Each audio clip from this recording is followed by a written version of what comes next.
15 अगस्त 1947 भारत पाकिस्तान के बीच का बंटवारा केवल जमीन का नहीं था। 15 अगस्त 1947 को हुए इस बंटवारे में दो मुल्क के लोगों की भावनाओं का भी बंटवारा हो गया था। बंटवारे के दौरान लोगों को अपना घर छोड़ना पड़ा, अपनों को खोना पड़ा था। बंटवारा किसी देश की भूमि का नहीं होता, बल्कि लोगों की भावनाओं का भी होता है। इसका दर्द वो अच्छी तरह जानते हैं, जिन्हें प्रत्यक्ष रूप से इसको सहा है। हमारे देश के लोगों ने भी ये दर्द सहा है। बंटवारे के दौरान लाखों लोगों को अपना घर बार छोड़ना पड़ा, अपनों को खोना पड़ा। आजादी के सुनहरे भविष्य के लालच में देश की जनता ने विभाजन को स्वीकार भी किया, लेकिन इस प्रश्न का जवाब आज तक नहीं मिल पाया कि क्या भारत का बंटवारा इतना ही जरूरी था। इतिहासकार बताते हैं कि माउंटबेटन ने यह फैसला जल्दबाजी में लिया था। मुसलमानों के लिए अलग देश की मांग को लेकर हिंसा इस कदर भड़क गई थी कि उस रोमान समझौते की संभावना ही नहीं तलाशी जा सकी, जो कांग्रेस और मुस्लिम लीग दोनों का मान्य हो। इस दौरान पाकिस्तान से बड़ी संख्या में हिंदू और सिख समुदाय के लोग भारत आ रहे थे, तो वही हिंदुस्तान से बड़ी संख्या में मुसलमान पाकिस्तान गए। दोनों से करीब 1.5 करोड़ लोगों को पलायन किया।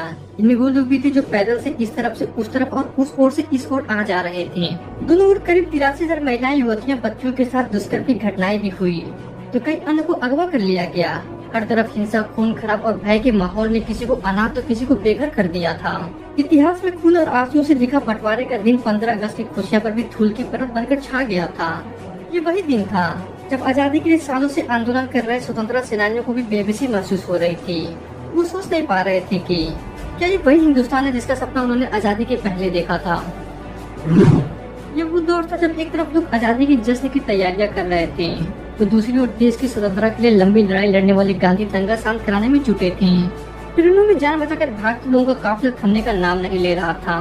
भले ये फैसला धार्मिक आधार पर लिया गया हो, लेकिन समस्या सब कुछ बंटने की थी। जिस हिस्से में हिंदुस्तान बनाया गया, वहाँ भी बड़ी संख्या में मुस्लिम आबादी थी। वही पाकिस्तान वाले हिस्से में हिंदू और सिख थे। कहा जाता है कि पाकिस्तान को जहाँ अचल संपत्ति का 70.5% हिस्सा मिला, वहीं भारत का हिस्सा 82.5% था। इसमें मुद्रा, सिक्के, पोस्टर और रेवेन्यू, स्टैम्प, गोल्ड रिजर्व और रिजर्व बैंक की संपत्तियां शामिल थी। सरकारी टेबल, कुर्सियां, स्टेशनरी, यहाँ तक कि लाइट, बल्ब, स्याही और प्लांटिंग पेपर भी बांटे गए थे। आपको जानकर हैरानी होगी कि सरकारी पुस्तकालयों में उपलब्ध पुस्तकों को भी दोनों देशों के बीच विभाजित किया गया। रेलवे और सड़क परिवहन की संपत्तियों को दोनों देशों के रेलवे और सड़कों के हिसाब से बांटा गया था। लाहौर के पुलिस कप्तान ने उस दौरान दोनों देशों के बीच बराबर हिस्सों में सब कुछ बांटा, चाहे वो पगड़ी हो, लाठी या फिर राइफल हो। दिल्ली के सबसे बड़े शरारती कैंप किंग्सवी कैंप में 3 लाख लोगों को रखा गया था। यहाँ उन लोगों की संख्या सर्वाधिक थी जो अपने परिजनों से बिछड़ गए थे। इसी स्थान पर अब गुरु तेग बहादुर का जीटीपी नगर है। तो दोस्तों, ये थी आजादी की दर्द भरी कहानी, जिसे देखकर शायद आपकी आंखें नम हो गई होगी।